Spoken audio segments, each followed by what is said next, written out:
Mga kwentong pambata. Si Dame Grumble, ikatlong bahagi. Nakita ng puno ng mansanas si Dame at ang mensahero na pinapanood siya. Bakit ba nila ako pinapanood? Bakit ka nga ba nila pinapanood? Yun nga rin ang pinagtataka ko eh. Sa palagay mo ba gusto ng hari ang mga mansanas mo? Hindi niya naman alam ang tungkol doon. Oo, pero paano kung alam niya nga ito? Hindi ba ginto ang mga ito? Oo nga naman. Papunta na siya. Lumakad si Dame papalapit sa puno at sa hangin. Gusto niya ang lahat ng mansanas mo at... Oh, di ba tama ako? Ano? Bakit gusto niya ang mga ito? Sinabi ni Dame Grumble ang tungkol sa may sakit na prinsesa na siyang humihingi ng mga mansanas, pati pagkasira ng mga pananim. Pero paano ka naman? Hindi ba gusto mo rin ng mga mansanas? Nagulat sila nang umiti si Dame Grumble. Ang kalusugan ng prinsesa, kalusugan muna ng iba ang dapat unahin. Natuwa naman ang puno ng mansanas sa mga sinabi niya at wala nang nasabi pa. Sinimulan nang mamitas ng mga sundalo ng mga kumikinang na mansanas.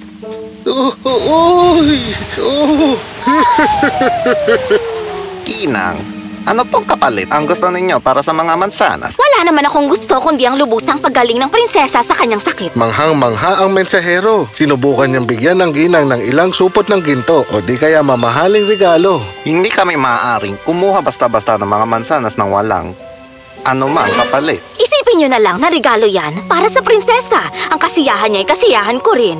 Aba, napakabuti at mapagbigay ninyo, Ginang. Sigurado ako, lubos ang gagaling ang mahal na prinsesa dahil sa biyaya ninyo. Nang makolekta na nila ang mga mansanas, umalis na sila patungong palasyo.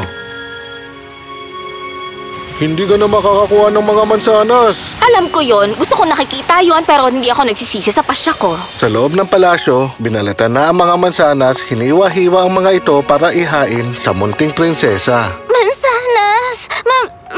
Mansanas po, Ama? Millie, anak ko, parating na ang mga mansanas. Dinala na ng mga maid ang hiniwang mga mansanas. Napuno ang kwarto ng amoy nito at mabilis na naamoy rin ito ng prinsesa. Nagningning ang mga mata niya. Pinanood siya ng hari at ng doktor kung paano siya nahirapang tumayo. Ang sarap ng amoy nito! Pakiusap! Iabot niyo po sa akin! Hindi siya kumakain ng kahit anong ihain sa kanya ng tagapagluto nila, pero mabilis niyang kinain ang mga hiniwang mansanas. Kakaiba ang nangyayaring ito, para bang hindi siya nawala ng ganang kumain kahit kailan. Maaliwalas na ngayon ang mukha niya. Nako, ang mahal kong anak, kumuha pa kayo ng mansanas, dali! Nagmadaling kumuha ng mansanas ang maid nila para ibigay ito sa prinsesa. Sobrang sarap nito! Nararamdaman kong bumabalik na ang lakas ko! Maaaring dahil iniregalo ang mga mansanas na ito ng bukal sa puso o di kaya may espesyal itong mahika, hindi natin alam. 2 araw lamang, gumaling na ang prinsesa. Masigla na siya at tila nakakasayaw na sa kalusugan at kagalakan. Naku, Ama! Masiglang-masigla ako ngayon! Para akong nakatayo sa mga ulap! Oo, nakikita ko nga pero anak, hindi ba dapat nagpapahinga ka ngayon? Naku, hindi po, Ama. May bagay akong gustong gawin ngayon. Ooh! Sa bahay ni Dame Grumble, ipinagmamalaki ni Frio ang trabaho niya. Hindi po ba napakaganda ng mga ito? Oo, sobrang ganda at talaga napakadetalyado. Pinagbuhusan ko po talaga ito ng oras. Sana lang po may taong magturo sa akin nito. Magaling ka na sa ginagawa mo. Pwede bang ipag-ukit mo ako ng larawan? Gawin mo yun pag naglagas na siya, kundi aabutin ka ng pagtanda bago matapos yan. Ang sama mo. Nakikita ko ang karwayan ng hari. Papunta sila rito. Nagulat sila. Nagmadali sila Frio at Dame para salubungin ang mga bisita. Magandang araw, Ginang. Ikaw ba ang nagregalo ng mga mansanas sa aking anak? Opo, kamahalan. Masaya akong masigla na siya. Bumuti na ang lagay ko dahil yun sa inyo. Utang na loob ko to sa iyo, Ginang. Alam niyo, walang mga kaibigan itong si Millie. At marami na rin akong tinanggihan ng mga gawain at responsibilidad para sa kanya. Kaya lang, nagkasakit pa rin siya. Malamang mahirap po ang buhay, prinsesa. Tama po. Sobra? Oh, ano yan? Itinuro ni Millie ang isang inukit na kabayong kahoy. Gawa ko po ang bagay na yan. Tuwang-tuwa ang hari sa mahusay na pagkakagawa nito at gawa pa ito ng isang bata. Napansin rin niya ang iba nitong mga gawa. Binata, gusto mo bang pumunta sa palasyo para matutunan ang sining ng pag-uukit ng kahoy mula sa mga karpentero ko? Hindi makapaniwala si Frio sa narinig niya. Katuparan na ito ng pangarap niya. Talaga po ba? Mahal na hari? Oo naman. Ikaw at ang iyong ina, pwede kayong tumira ron. Yun na lang ang magagawa kong pagtanaw ng utang na loob. Ano sa tingin mo, Frio? Opo. Salamat po. Naku, masaya yun! May makakalaro na rin ako sa wakas. At dumating na nga ang araw ng pag-alis nila. Nalulungkot ako sa pag-alis niyo. Ay, naku, ano ka ba? Nagkakaipo-ipo na tuloy. Hindi ba hangin ka? Pwede mo kaming bisitahin kahit kailan. Oo nga pala, no. Mansanas, ingatan mo lagi ang sarili mo at Northwind. Puntahan mo ako at balitaan palagi, ha? Oo, maasahan mo ako dyan. Matagal mo nang gustong mamuhay ng masagana, Dame. At natupad na rin ni Frio ang pangarap niya. Paalam at mamuhay kayo ng masaya sa palasyo. Narating nga ni Frio at Dame Grumble ang palasyo at mainit ang naging pagtanggap sa kanila.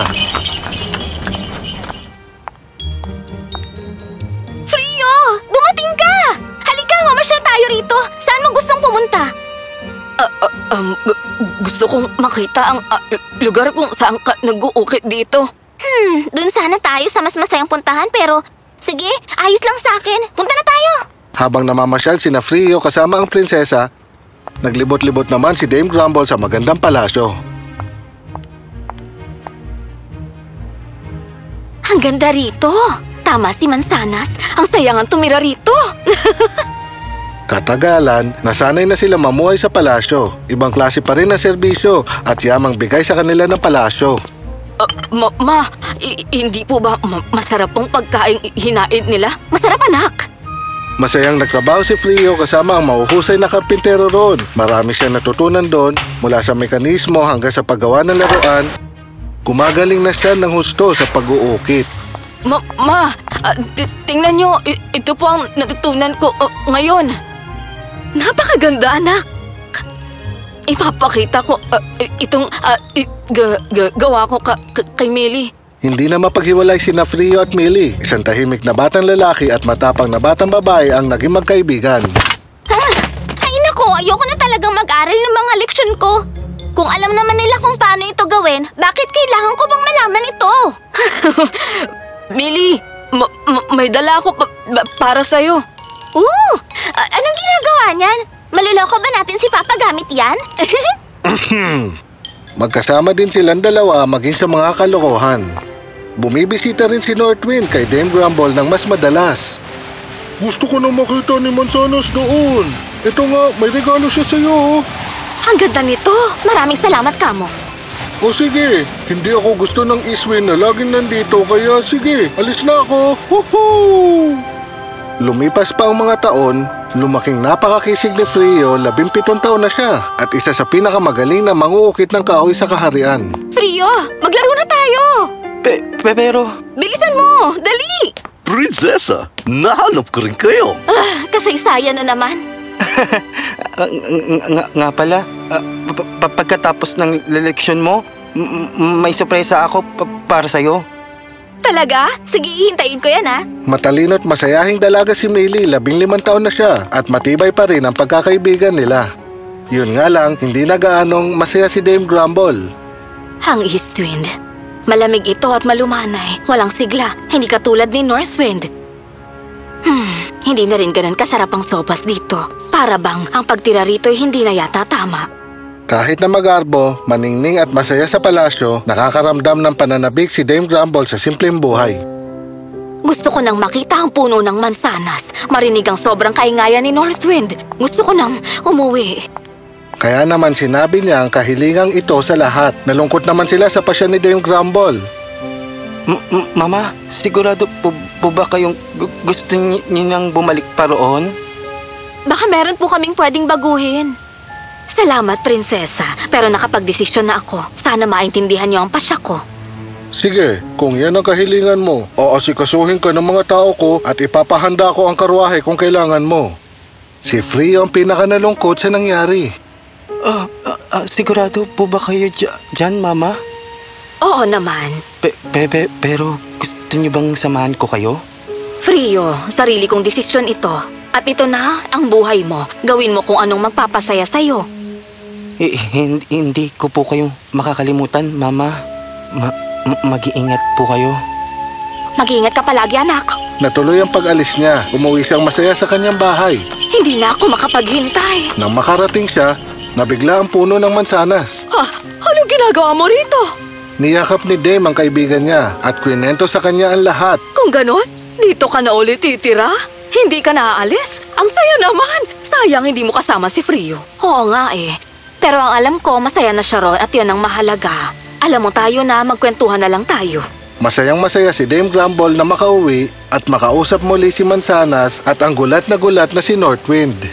Lumipas pa ang ilang taon, doon na siya tuluyan tumira. Masaya sa simple at maayos niyang buhay kasama ang mga kaibigan. Isang araw, sinorpresa siya ng isang bisita.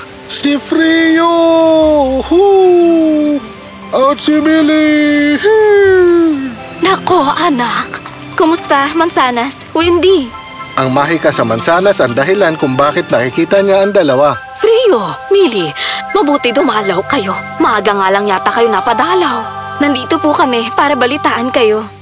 Ha? Ano yun? Magandang balita ba yan? O masama?